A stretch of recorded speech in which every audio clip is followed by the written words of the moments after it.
finally meet and introduce Orlando Jones.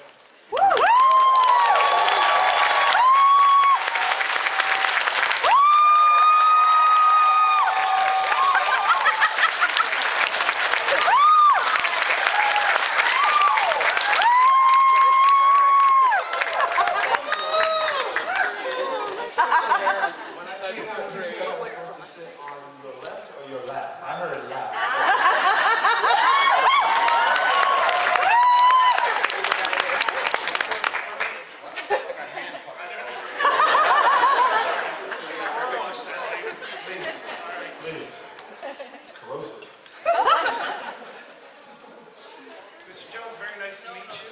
Thank you very much for having me. Nice to meet you. Thanks for coming out. Thank you. I want to know, I usually ask people how they got their start in the business. I hear that you originally weren't going to be in show business, you were more of a basketball player. That is pretty much true, actually. I announced to my professional sports male family that I was going to Hollywood to become an actor, and they called it intervention. Wound up over at my grandmama's house, and my uncle walks in, and he said, "Oh, your daddy said you going out to California, so you won't be an actor." That's what your daddy said. And there's something you want to tell us about what's going on with you right now. So after being called gay by my uncles, and refusing to answer on the grounds that some of my favorite people are gay, so what difference does that make? So we had our fight, and they released me to California, and since then I have been an actor. My first job was writing, yes. I was, gosh, a different world. Like, I'm old. Wow. There's a show. This is how weird life is, right? So, they tell I'm from South Carolina, from the deep South. And I can hear from your accent. yeah, thank you. But if you want me to sound like I really sound, I can do that for you. Mr. Moderator, your mic isn't on.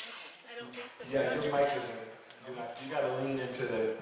No, it's a quiet one. Don't be ashamed. Put your mouth on it. You don't got to be all homophobic about it. Go ahead. You got it. There you go.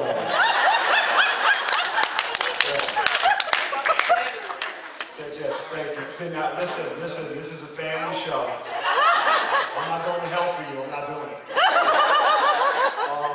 Been there, done that. Wild ride.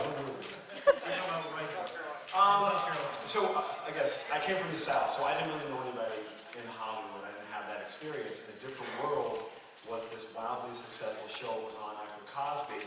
And so suddenly I got thrust into this thing that it's the biggest show in television. It's the biggest night in television history. So Thursday night NBC.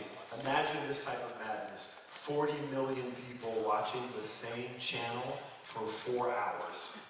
Wow. Can you imagine like sitting in front of a TV for 4 hours? And people did this. And they watched, Cosby, A Different World, Cheers, Wings, LA Law, NBC Nightly News, and that led you into Saturday Night Live, and that sort of franchise was sort of what built NBC. So that was my first job in the business as a writer.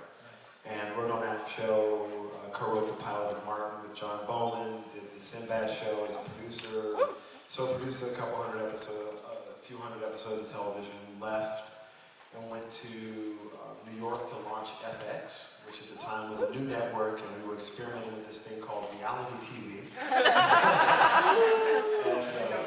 Yes, it's very exciting. And me and Tom Bergeron, who I think is on Dancing with the Stars, and Jeff Probst from Survivor, and Phil Kogan from Amazing Race, were all a part of this crazy experiment called reality television. And left there, and I went to MadTV as a performer for the first time, and then from MadTV since, I've been mostly in movies and done some television a little bit since Mad, but Sleepy Hollow and Life, that's the snapshot of my life. I'm sorry to bore you. When you came to MadTV, you were kind of in a different position than a lot of your castmates, I understand, because you were doing the writing and the... Yes, it was a horrible position to be in. I don't recommend it. Imagine the following. So So I'm the only cast member that's on the writing staff. So when you go in the writing room, you hear all the writers complain about the actors. This actor sucks, how come he didn't say the line like I told him to? Why does she make that face? Like all the writers do is trash the actors, right? So you go into the actors room and all we do is go, what is this garbage? Who wrote this stupidity? So I'm sitting in a conversation where I hear everything that everybody says bad about each other, and I'm trying to be like chocolate Switzerland. Right?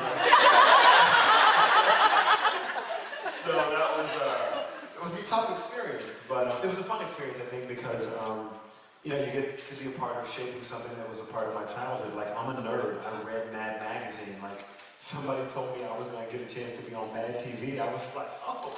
Don't stop, get it, don't stop. It was all that popping, ain't no stopping. Bring us ladies from the city of Compton to serve me. Anyway, it was an exciting time. So I kind of remain, I think, very much that person because I think I started off as a fan and I'm still a fan. What were some of your favorite skits that you were either in or penned? Oh, goodness. I'll tell you the fun one. So I got in trouble once with Steven Spielberg. This was awesome. So, listen, it's Mad Magazine. You're supposed to do satirical comedy. You might occasionally offend somebody. I don't like offend people. Well, I don't give offense. You take offense. You don't include me in the decision-making process. You see how it works? So I write this sketch that is my parents arguing in a car. And my father will not stop and ask for directions. He just does not care. And my mother has it all mapped out, and she's explaining to this noble monkey that he needs to make a left turn, but he knows a shortcut. And I'm in the back seat. I wrote that sketch with Oscar Schindler and his wife. The sketch was called Schindler's Lost. The story of a man with a sense of history but no sense of direction. I thought that was funny. And to be fair, Fox greenlit it, everybody approved, we shot the sketch. And then somebody called Steven Spielberg and said, this is anti-Semitic. And all of a sudden, everything blew up. So I get a phone call, and all I hear is, and he's like, Orlando, this is Quincy Jones. I'm in a helicopter with Steven Spielberg. What the hell did you do?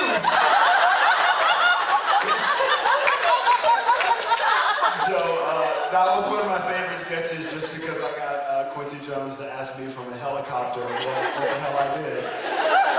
And once I explained that it's my parents in a car and it was just a sketch, they were like, that's funny, that's funny. We can't do that. That can't happen. So that sketch got shot down. I got cussed out by Bill Cosby once. That was hilarious. Yeah, I got called into the office at William Morris because I'd done this sketch called Cosby's Crib. Okay. And in the sketch, I made Bill Cosby a drug dealer. And he's selling crack. What do you want from me? It's funny. Come on, Bill Cosby with the crack voice. Nice foreshadowing is right.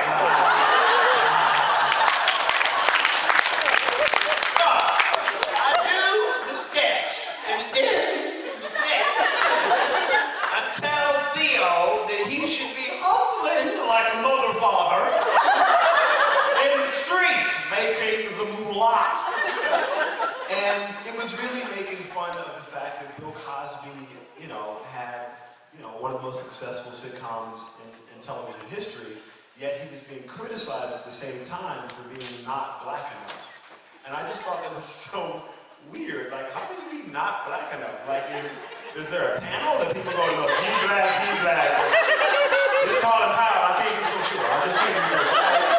What kind of committee decides who's Italian enough, or black enough, or Irish enough? It just seemed ridiculous. So that's what the sketch was about for me. It was about Bill having to do something so ridiculous to get people to notice the fact that he had done something spectacular, which was he created a family sitcom that was absent of color, and then he turns out to be a horrible human being. Like, life is weird, right? I mean, life is weird that way. So I was doing that show and getting cussed out by Bill. They called me William Morris, and he said, "Are you making fun of me or the media?"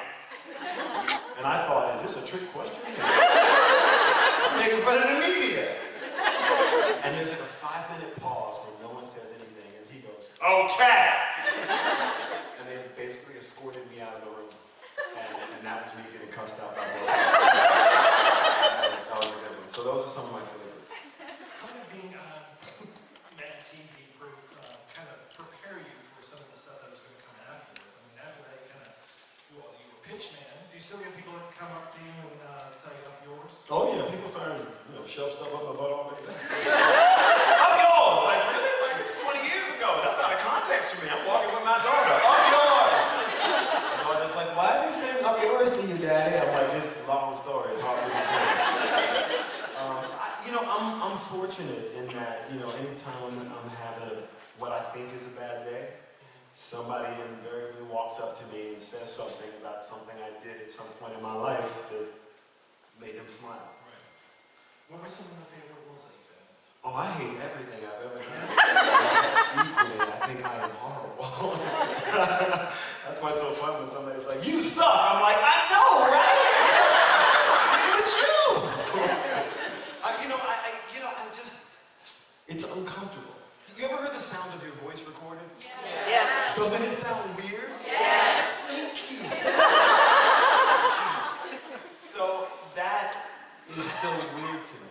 I don't know if I'll ever be comfortable watching and seeing me. I always feel like something's wrong with my face. I think one of my favorite turns of yours was when you were Bobby Seale in Chicago 8. Oh, wow. Oh, somebody did their homework. Okay, yes. That was a fun role. It really was. Does anybody know who Bobby Seale is? No? So, all right, there was these dudes that were called the Black Panthers. And there was a time in this country when, people weren't acting right. Wait, I shouldn't say that. That time is still here. There's a lot of not act right going on. Scratch that, start over. Anyway, Bobby Seale was a really interesting character, and he's a guy that's had a really interesting life. He's gone from sort of fighting for human rights and civil rights to selling barbecue sauce. But there's a historic trial wherein a lot of the things that we fight about today was called the Chicago 8, and Bobby Seale was a huge part of that trial and the fight for what we call our civil liberties. And so I got a chance to play that character, and it was fun, Not what I usually get, so I'm surprised. The chemistry between you and Philip Baker Hall was Yes. terrific. Philip Baker Hall. The first movie I did with him was Magnolia, and I got cut out of the movie. Yeah. I shot all this stuff. I shot for like 2 months. And then I got a phone call while sitting in an interview with Vanity Fair, and they were like, is this Orlando? I'm like, yeah. Paul Thompson wants to talk to you. Hi, Orlando, it's Paul. The movie's 4 hours long, and it needs to be 3 hours and 15 minutes, so we're going to cut that entire storyline. I was like, oh my God. I felt like I was like Miss Pac-Man. I went, whoa, whoa, whoa, whoa. I died all at once. But, I got to work with Philip Baker Hall a second time in Chicago. It's so fun. I want to open it up to folks for a little bit here. Let's take some questions. Who's got a question for Orlando? Yes, sir, down here in the front. The USA t-shirt. Do you still drink 7-Up? All the time. I bathe in it. I took a bath in it this morning.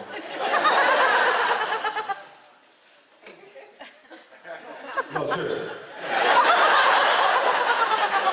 What I like to do is I like to heat it up to like 80 degrees. I mix it with some water. I drop in some rose petals so it makes the skin feel all cute. Yes. And while I'm sitting there, I normally wouldn't tell this to anybody, but while I'm sitting there, I scoop some up.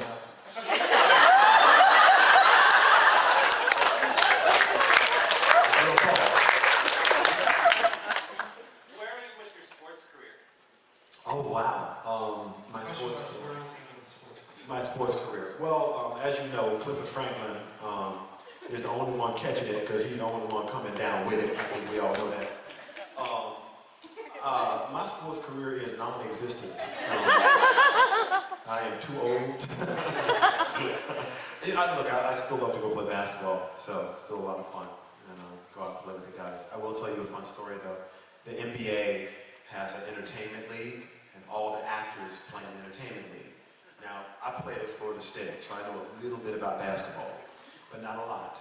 But you don't have to be a genius to realize that David Arquette does not need to guard Frankie Nunez in the half-court line. Literally, with a headband, socks pulled up over his knees, 70 short shorts, and he's like this.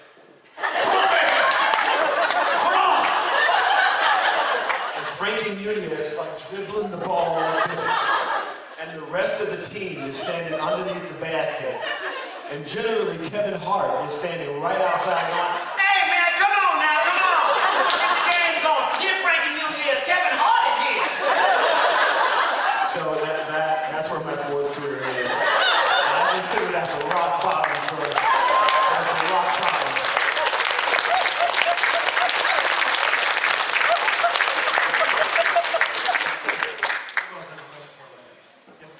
So you did Fishers last year, and I was just wondering, what was your favorite item to do? Oh wow. Hold on. Does everybody know what Gish Whiz is? Woo! Yes? So Gish Whiz, the greatest international scavenger hunt the world has ever seen. Yeah. So it's put on by my friend and colleague Misha Collins, who's on a show called Supernatural.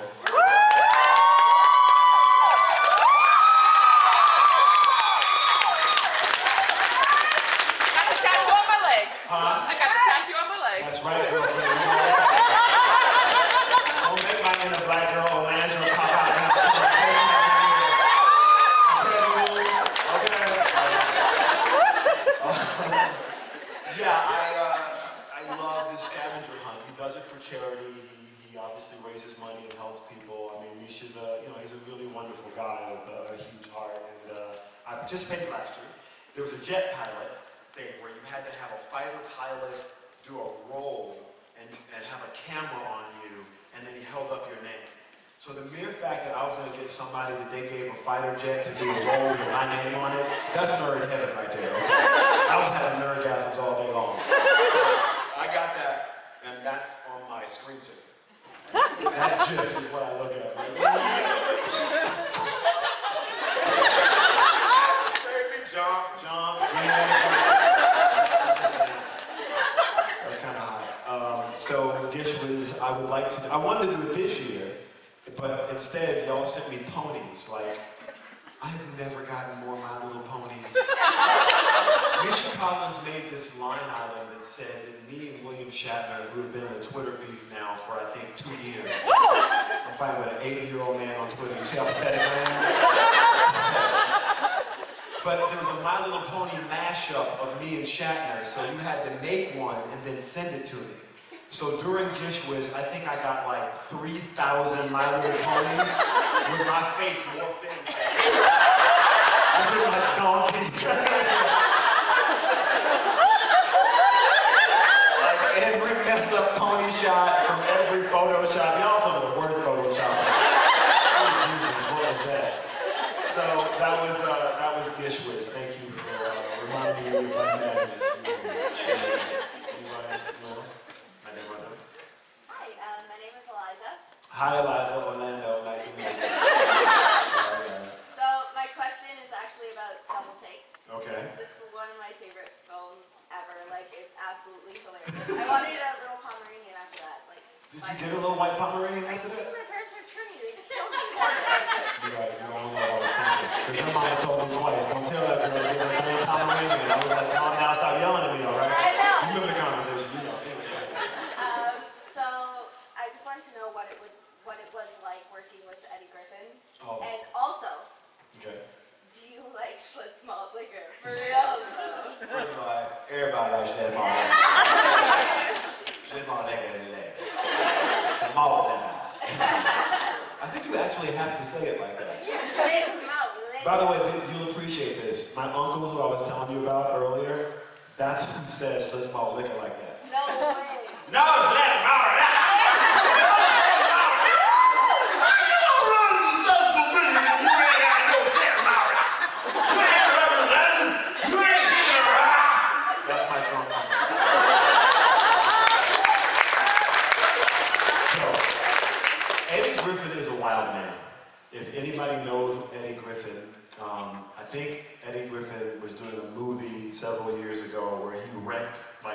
million in cars. Because he was supposed to be racing like a Ferrari, and every time they gave him one, he would just wreck it and get out and laugh. So that's what it's like working with Eddie. Like in the middle of the tape, Eddie will decide he just wants to say something totally different, so that's just Eddie, and you just have to kind of go with it. So I actually love Eddie, and I think it's a lot of fun, but the director was about to have a heart attack. So he's the one that all the writers were like, what the? Oh, yeah. They were running up to us in between takes, and they would have the script in their hand, and they would be pointing at it, like trying to read what they wrote and talk to Eddie. So just imagine this is all you see all day long. Cut! Hey! It say here on the paper, it say here, you supposed to say 2 D cups, and he's supposed to say what time is it. I didn't see nothing you said on the paper. Nothing. Oh, it's on this paper. And they would literally do this over and over again. Like that all day long, somebody ran at it and pointed, and Eddie was like, yes indeed, feed the needy. I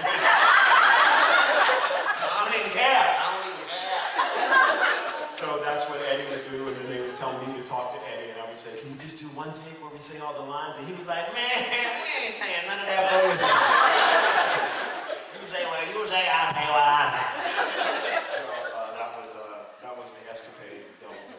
I would do it again. I kept waiting for a twist in that movie where you and he were actually the same character. Thank you. You clearly are a better writer than the one I had access to at the time. You know, it was a fun one. Another question? Yes, sir. I remember watching Dinner for Five, and John Favreau said he didn't have a great time doing the replacement. Did you? I had a ball, but I'm crazy. So he asked during the replacements, while the filming of the replacements, John Favreau had commented that he didn't have a good time. I had an awesome time. It was a tough situation. To be fair, Favreau has a point. Here's what we did. We're shooting in Baltimore Ravens Stadium. The stadium is empty. It's the middle of summer. It's about 102 degrees. But what nobody tells you is that the aluminum seats reflect heat. So it's about 120 on the field. Sunscreen is not readily available. So I got second-degree burns during the movie, and we had to stop shooting. I couldn't shoot for like a week and a half while my skin healed. But it's a football movie, and no one for 5 months we were out there shooting. So you're kind of in shooting conditions, but it was fun because Gene Hackman didn't care. And so he had an umbrella set up. So after that, I got to sit under the umbrella with Gene Hackman for the rest of the movie. So I spent 4 months of my life sitting next to Gene Hackman going, so when you was doing that movie, like the most annoying fangirl that you've ever seen in your life. I got all the questions for this fool. I done looked stuff up, but you did the French Connection. I was curious in that scene when you run across the street, like he was like, I'm gonna kill this little bug out of I'm gonna choke the life out of this bug-eyed child. Every day got a new question. So I had a ball because I sat with Hackey and I did that, and I listened to Keanu do football chants. You know how quarterbacks would go, hut, 1, 2, hut, hut. So Keanu was trying to get the right rhythm in his head, and he couldn't figure it out. So just imagine, it's kind of like Bill and Ted's. He's got that voice going. And he's saying football stuff. Break 42 on 2 on 2. Break 42 on 2 on 2. Break 42 on 2.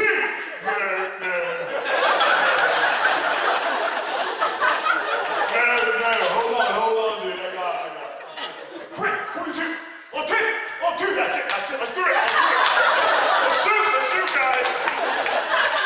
So that was it. And John Favreau was going, seriously? And Faison Love is going, somebody overdub this boy. He don't sound like no damn quarterback. Who's gonna say this for real? Not him. He can't say this for real. So I had a ball because it was a crazy cast of characters. It was really fun, man, but you know, I tend to like to have a good time. I don't like to go nowhere to have a bad time. I'm gonna be here for 5 months. I'm gonna bitch about it the whole time. I can't take that. That's too much. Yes, sir, you got a question? Hi. Welcome to Toronto. Thank you very much. This your town? Okay, you said it like welcome to Toronto. I own everything you see. I was just wondering, you're a comedic genius in my opinion. I love this stuff.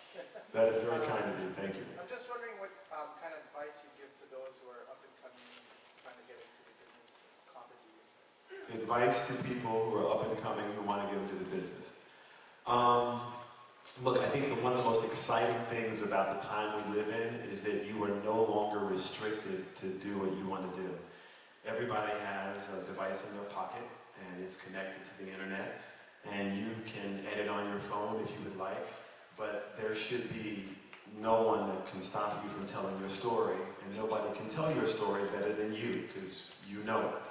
So to me, if what you're doing is waiting on Hollywood or anyone, frankly, to acknowledge you, I think that's not a good use of anyone's artistic ability. I think the best thing you can do is to post it. And you'll get an honest, sometimes dishonest, but you'll get a reaction. But like anything else, that's the process, right? You stand up, get in front of people and tell jokes, and basketball players go to the park and play basketball, and football players are always playing football, and some of them grow up to be professionals. So, you know, I think the most empowering thing about the time we live in is that you guys have the ability to tell your story, and you do it through fan art and fan fiction, and you do it through sharing the parts of the story that you like and the parts of the story you don't like, and you have a major voice in what we do. And so, as long as that voice is there and vibrant and real, I think that, you know, we'll all be able to share stories with each other. But you don't need a network anymore. It's all on you now.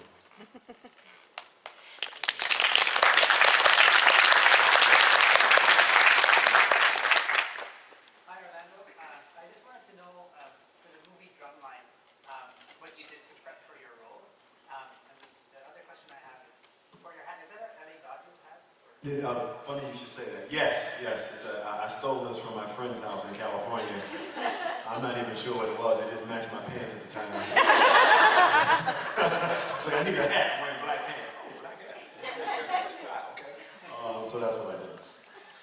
Drumline. Drumline was an interesting film. I think because it was one of those movies that doesn't really have a plot. You know, it's like he's on the band, he's off the band, he's on the band, he's off the band. Drum that. One band, one sound. And I think what resonated to me about the movie was this sort of idea of integrity and how we're all sort of held to our own standard, and eventually you kind of have to deal with you. I really liked that theme in the movie, and I also liked the fact that there was a generational gap, that I got to play somebody, you know, who's really from my dad's generation, because my dad's generation hates hip hop, and I'm like, I'm all day hip hop. So, Miles Davis used to do something really interesting when he played in front of his audience. He would often turn his back on his audience because he felt like they were celebrating his celebrity and not celebrating his artistry. And he found that that was very detrimental to him as an artist. So in turn, he would turn his back away and play his soul out. And people would watch his back as he played. I thought Dr. Lee was a similar type of man who really believed that this was the way music was done, this is the way it should be done. He kind of closed his mind off. And this young person shows up and reminds him that there's a new way. You know, there's a different way, and his way is as valid as mine was. So that was often the battle I had with my parents, because I'm like, I want to go to Hollywood. They're like, sit your bug out right down. I mean, but I understood what they were afraid of, you know what I mean? So that's what resonated to me about that role, and that's why I wanted to do it, and that's kind of what I tried to bring to it. Somebody who was serious and flawed, but ultimately learned from their own mistakes, I guess. I have a question for you. I wanted to know about the haunting of Orlando Jones. Yes, what you want to know? Okay, what was your haunting? What was my haunting? Yeah. Dude, okay, so we shoot Sleepy Hollow. We had mold in our house. We had to move out of the house. My family left, so I come back to to Wilmington where we shoot Sleepy Hollow, and they put me in a hotel. Nobody told me this hotel was haunted. That didn't come up at no point in the conversation. Nobody mentioned that they do ghost tours all the time. Nobody said it. So I land at 11:30 p.m. at night, and I check into the hotel at 12:30 a.m. And when I get upstairs with all of my luggage, because I had to grab all the stuff from my mold house, I now unpack my suitcase. And I keep seeing people run across the window, like they're running from something. And I go look out the door, and there's nobody out there. And I'm thinking, wait, I'm not drunk. This is weird. So I take my stuff out and get ready to go to bed. I see somebody run by the window again. I go and look out again. And now I'm thinking, okay, maybe there's a fire and then nobody yelled. That's why people are running by. I'm not sure. So I stand there at the doorway for a minute. Nothing. Go back inside. I turn on the shower. I get out of the shower. My open suitcase is now closed. The door is now open. Suffice to say, somebody did not want me to be there. I don't know who that was, but I can tell you I left. So then, they heard about the story. It was kind of, people were talking about like how I got haunted out of this hotel in Wilmington. And then a psychic shows up and says, I got an idea. Can I take you back to the hotel and tell you what was going on? I'm like, what the hell would I want to go back to the place where I made it clear they didn't want me there. I don't really know why I need to go back there. That's not really right. So I went with Kim back there for the haunting. And we discovered that apparently there was a convent right behind the place, and this was like some weird bedroom where they were doing weird stuff, and that place had been haunted for a very long time. And the walking back and forth that I saw was apparently impressions of the men who paced back and forth outside, waiting on whoever was in the room. She said all that. I can't confirm or deny whether it's true or not. All I can tell you is I was not going to sleep in that hotel room. And so that just aired, I think, a couple weeks ago. So there was obviously been some chatter about it on the internet and such. Can you tell me a little bit about The Devil and the Deep Blue Sea? Yes, Devil in the Deep Blue Sea is a film that I just did with Jason Sudeikis and Mary Steenburgen and Jessica Biel, a guy named Richard Robichaud, who was actually nominated for an Oscar last year, really incredible. Beautiful story, sort of about the magic of New Orleans and how a family works through their issues. But, you know, light and funny, and I get to play a character named Dumbass. And he loves the fact that his name is Dumbass. So it's a fun one. I'm excited about it. Dumas. You're right. Yeah, the Quebec pronunciation. I went to McGill. I know my joke. I know my stuff. Some more questions. Yes, ma'am, right here. Hi. I was wondering if you could speak to how you experience like online fandom. Like you do OTW and you've submitted yourself to Our Fate is Problematic, and I wanted to know what your thoughts on how you interact with fans online. I try and interact honestly, mostly. You know, we agree on some things, disagree on other things. I mean, mostly I just think it's, you know, I'm a fan. Like, that's how I got my job. I got my job being a fan, so I don't really think I'm any different than you. It's kind of really, it's the same, really, right? So, and I just think it's weird that there's a barrier where I'm supposed to be special and you're supposed to be not special. I'm not comfortable with that setup, but I never have it. So, I like interacting with fans, and you know, some people say crazy stuff, which is fun, and some people are nice, which is fun, and you know, I just try and keep it 100 as best I can, and be me. You know what I mean? And I hope that they do the same with me, honestly. It's been a great experience because a lot of people here, you know, I know from like Twitter or Tumblr, and I gotta tell you, it's amazing. Like, I don't think that I ever believed in my wildest dreams that there could be a fulfilling relationship with anybody based on social media, particularly a stranger. And I've had the exact opposite experience. So for me, it's really special. I mean, that's Dawn right there. I see Dawn on my Twitter feed every day. Like literally, because Dawn's really funny and she says silly stuff all the time. And I'm the level of nerd that pays attention to the various different stuff. I mean, I recognize various of you like from the internet. Like, how weird is that? But it's pretty awesome, so I'm enjoying it. Hold on. Let's get the guy in the back here and then this lady here. All the way in the back. You, sir, or the lady in the back. There, yes, you man. Sorry. Yeah, I just wanted to know, since you were working for NBC, how is it you ended up on MadTV as opposed to Saturday Night Live? And also, when you became famous, did your family's reaction to you change? Oh, troublemaker. You trying to get me shot. It's weird how the networks refer to themselves as families, but they're not exactly families, just because they're corporations. So I was in the NBC family, but nobody was trying to put me on the NBC show, so I wound up on a Fox show. It was weird. My family's reaction is, well, for a long time, my uncles thought I was in the military. That's not a lot. But they say, you live out there in Hollywood, yep, or you a writer, I don't see your name on nothing, but your name, you'll see that. So you in the Army, you in the Navy, what branch of the military you in? Like, that was a real thing in my life. My mom don't play that. You know, my mom is very much, she is a Southern black woman, you know what I'm saying? And that's my heart. So my mother and I are extremely close, like that's, but she don't play that. So my mom will cuss me out on a regular basis for fun. This is no joke. I got cussed out by my mama, and she thinks this is funny. I got cussed out by my mama 3 weeks ago because she says that the little boy from that show, Everybody Hates Chris, is her grandson, and I won't tell her the truth.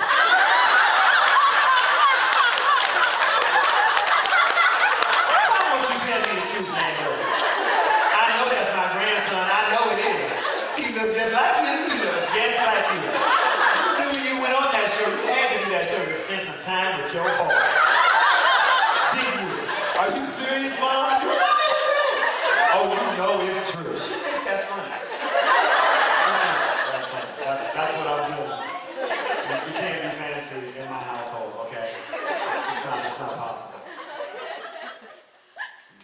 Could you tell us a little bit about working on Evolution? Sure. Evolution, wow. It was hot. We were in Arizona. We were in the middle of the desert. And we were right next to the Hoover Dam. So everything in the town was like the damn bar, the damn cleaners, the damn tire place. It was like a one-joke town. And we're in the middle of nowhere, and Sean William Scott is spastic. Okay, Stifler is a spaz, I'm telling you. And Julianne Moore is hysterical. And David Duchovny is literally got a whoopee cushion, so there's farting going on in the middle of the desert, and nobody can figure out where it's coming from. Because David's got multiple fart devices, and he comes in early and plants them all. That's the level of practical joker the company is. And then he likes to stone face it. It's like, just imagine David like acting like, what are you talking about? I didn't hear anything. Like with that innocent David face. So everybody, of course, thought I'm the nasty one. Of course, I'm the ghost. It was a fun movie, I think, because we sort of all got to know each other a little bit. You know, it doesn't often happen. And you know, David and I just sort of hit it off. And then the fun part is that me and Sean became friends on that film, and we traveled through Europe together for 3 months when we were promoting it. So he and I literally rode motorcycles through Italy together. On that movie. So it was awesome because everywhere we went, people just yelled Stifler. You gotta appreciate this. This is the best part. Just imagine like a football fan who's yelling it like it's the end of their life depends on it. So all you would see all throughout Europe was this. Stifler!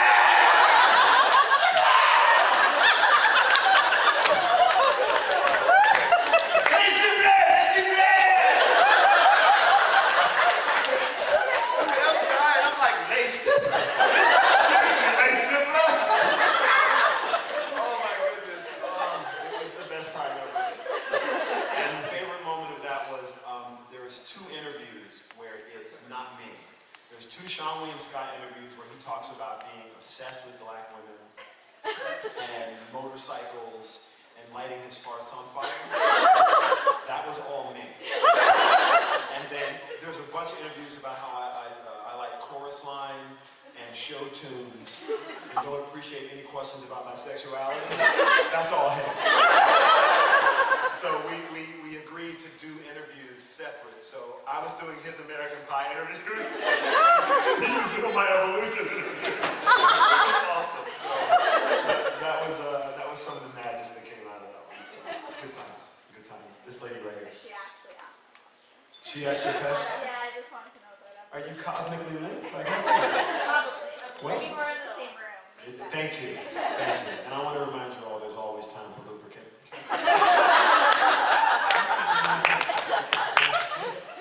What? How I prepare for the role of Medea. So on the internet, I did a practical joke. It was April Fool's Day. I put out a post on the Huffington Post saying I was replacing Tyler Perry in the role of Medea. Suffice to say, my mama and all her friends got so mad at me. You can't be Medea. This is my mother. How can you be Medea? There's only one Medea. Why are you playing Medea? Oh no, you just can't be Medea. So I got cussed out about it, and nobody seemed to notice that I released that at 8:30 a.m. on April Fool's Day. 15 days later, it was now a huge news story. It was on CNN, it's on NBC. Everybody thinks I'm replacing Tyler Perry and Medea. Tyler Perry is literally posting pictures of him and Oprah like, look, it's me, Tyler Perry, with Oprah. Why are you talking about the dude who everybody hates Chris being Medea? It's serious. So he finally puts out a statement on April 15th saying Orlando Jones is not Medea, and that is not funny. He's right, I'm not Medea. That shit was crazy. That's a good answer. Okay, so two-part question. Sam or Dean, if you're a fan. Oh. And what is your favorite horror trope? Whether it be in supernatural or not. What's my favorite? Horror trope?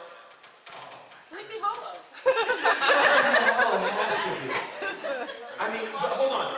Let me be clear. I'm a big Nicole Bahari, Tom Hyson fan. Like, I work with them, and Lily Greenwood, but like, I really love my cast. I really do. So I kind of have to be like, Lily Greenwood is from Toronto. Okay? She is also from the islands. I can get stabbed if I say that. She might have family in the room. But look, I love Sleepy Hollow. Obviously, I'm a Supernatural fan. Have been for a long time. My friend Colin is on Once Upon a Time. So it's weird. It's weird because when you work with people and you know people from different things, and then you want to support them, and you go and check it out, and then you fall into it, become a fan. So it's kind of weird because I know people think like, oh, you can't be a fan of everything, and I'm like, yeah, I kind of can if I want to, because different things are different things. Like I don't want it all to be David Fincher, House of Cards, you kill a dog in the first 5 minutes. Like that's awesome, but I don't need to see a dog die every day. I mean, like I love House of Cards, but like I love Tatiana Maslany, and when I saw, and I got excited about that, and I don't know why that's weird, but I often get a lot of crap for stuff I like. But Sam or Dean? Sam or like Dean? I'm torn. You're not being fair. Here's the thing. I love Sam, but Dean's kind of cute. Marianne, like back in the day, Sensitive. Marianne is cool. Like, I can spend some time with Marianne. Like after a while, Ginger gonna get too ghetto fabulous. I can't do it. She got too much. Yeah, but like I'm a stale shipper. Like I know people get mad about it, but it is. Like that's what I like. And also I like to ship things that are often underdogs. You know what I mean? I really, because I always feel like I feel like I'm an underdog. I'm a black kid from the deep south. Like how I wound up in Hollywood. Like no idea how my life turned out the way it did. Like I'm super blessed, but I was, my dad's not famous. I'm not from that. I'm from a really, poor to middle class family. I mean, so I take it really seriously because, you know, I feel like, you know, I'm blessed, you know, I'm like mad blessed. And so, same. I really like team. Stop talking to me. You go get me the fangirl and them up here and get a round robin for 2 hours. Why did you leave MadTV? It was my favorite 2 seasons, or the first 2 seasons. That's when I got into it in high school, and that was my staple every Saturday night. And then you left, and I don't know. It's my fault. It ran for another 15 years. How many times? You were carrying the whole show. Is there a reason that you left the show? Because you had some really awesome monologues. The primary reason really was I wanted to do something different. You know, if you look out through the course of my career, one thing that I really try hard to do is to not do the same thing. Like I really, if I can, try and keep the audience guessing. You know, that's why it's Replacements, Evolution, or Time Machine, or Primeval, or Chicago 8, or it's like I really like to mix it. A lot of times once I've done one thing, I really want to do something else. And Mad was like a lot of fun, but I really wanted to try my hand at features. And I felt like if I stayed there, and I wanted to do features as a dramatic actor, and I was on a sketch comedy show. You see my dilemma, right? And and nobody had done that. Like it wasn't like anybody from Saturday Night Live or Kids in the Hall or anybody had sort of left the sketch comedy show and become a dramatic actor. And you know, and I managed to be able to do that with Liberty Heights and Magnolia and those films. And that meant that I kind of needed to stop and go back to square one and start all over again. And you know, and I was willing to do that because it was a chance to do what I love, which is, you know, make characters. That's what I want to do. And tell stories. I love that. I love it. What do you see? Do you want to return to comedy after that, or now do some more? I'm doing stand-up actually tomorrow night at the Comedy Bar. Whoa! Just randomly. I mean, I was here, it was in the con, and I thought I could go out and drink, or I could like get up and have some fun and do a show. And Where is well, it? okay, hold up. Don't make Orlando pop out. You know what? My inner white girl Olivia gonna pop out. It's the Comedy Bar is the place, and it's in Toronto. It's about 20, 30 minutes from here. And at 7:30, 8 o'clock is the show. It's on my Twitter. I'll repost it again. So it's fresh in the feed. But Twitter, Keep Instagram, that feed whatever. fresh. You gotta keep that feed You fresh. gotta keep that feed fresh. You know what I'm talking about. She is saying it. 9:45 works. So anyway, hold on. I skipped over. Were you done? Oh, I think I'll see you tomorrow night. Exactly. Yeah, just interrupt the show and ask the question. But I had a question about your mom. You be the guy. You're the guy. I wanted to know, when you were doing MadTV, speaking of, you were housemates or roommates with Artie Lang, right? Oh wow. What was that like? Well, there was no cocaine. I will say that. Absolutely no cocaine present. I don't know what Artie was talking about. There was lots of cocaine present. Artie Lang is one of the funniest people I have ever met in my entire life. And he has a huge heart. And we had a great time while he was spiraling out of control. We got kicked out of the Mirage in Vegas. We got kicked off the planes. Oh my goodness. We got arrested. Artie went to the back of the grocery store and he picked up fruit and threw it at the employees. So just imagine going to the back of the malls and you throwing apples and oranges at people and they're ducking. It was out of control. So, and he tells all the stories in his book, Too Fat to Fish. So it was a fun one. It was a crazy time. I mean, I really wanted him to, you know, get better. You know, I mean, it's never a good situation when you know, find your friend comatose on the floor from an attempted suicide, and then you got to go get them to a hospital, and then you got to go call his mom. I called his mom to tell her because nobody else wanted to. So for me, you know, that'll always be, you know, a crazy time in my life. You know what I mean? And I'm just happy he's here. Man. He's so lovely to do it. Yeah. I think we got time for one more question. Maybe we have one more. Yeah. I just wanted to hear about some of your experiences on Sleepy Hollow. Okay.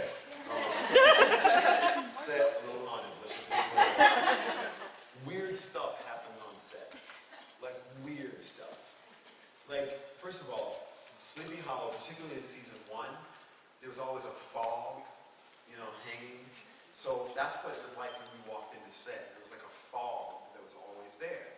But something was always falling over. And I'm not talking about like random, I'm talking about like this table falling over that way and nobody's in the room. Like nobody. And then they all go over and they look and they're like, oh, we don't know what happened. It was haunted. I don't do well with haunted.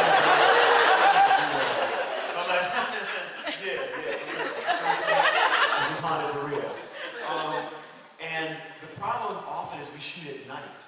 So you're always, 2 a.m. in the morning, you're at work and acting like it's, daytime. Or we're out in the woods shooting because all that other stuff is at night. And now you just have the woods, and the woods don't make normal sound.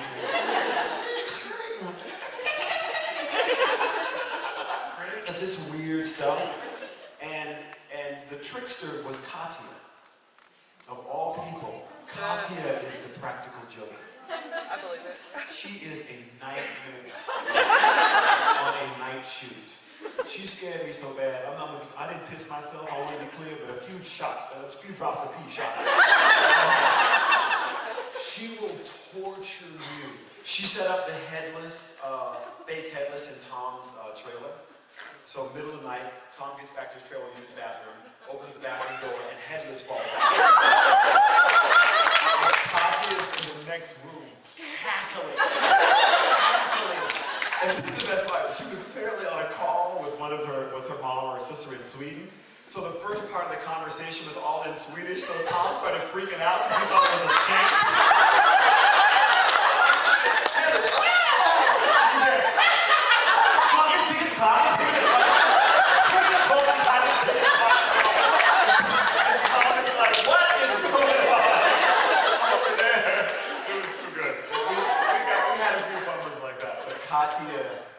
Katya's a troublemaker. Sleepy Hollow was one of the best times I've ever had, I have to say. I mean, I got to really sort of meet a lot of you, through that experience and do like a crazy genre show. And to be honest with you, I'll always be proud of it. It was the most multicultural show in network television history. And to see women represented that way, women of all color and also obviously women of color, was, I think, an important time. And I hope it happens again, and I hope it happens again like that, where it's not about race or anything, it's just a fun ride. Yeah, I mean, it was just a fun show with really great cast and really good people, and, I got to really connect with you guys on that as well. So, I hope we keep seeing each other and stay in touch. Hit me up on social media. Don't make it weird. Thank you guys.